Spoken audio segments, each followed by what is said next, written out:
శాంతాకారం భుజగశయనం Padmanabham సురేశం విశ్వాధారం గగనసదృశం మేఘవర్ణం శుభాంగం Lakshmikantham కమలనయనం యోగిహృద్యానగమ్యం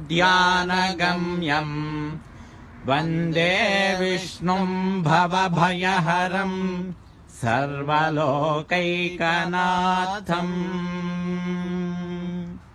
Srirangam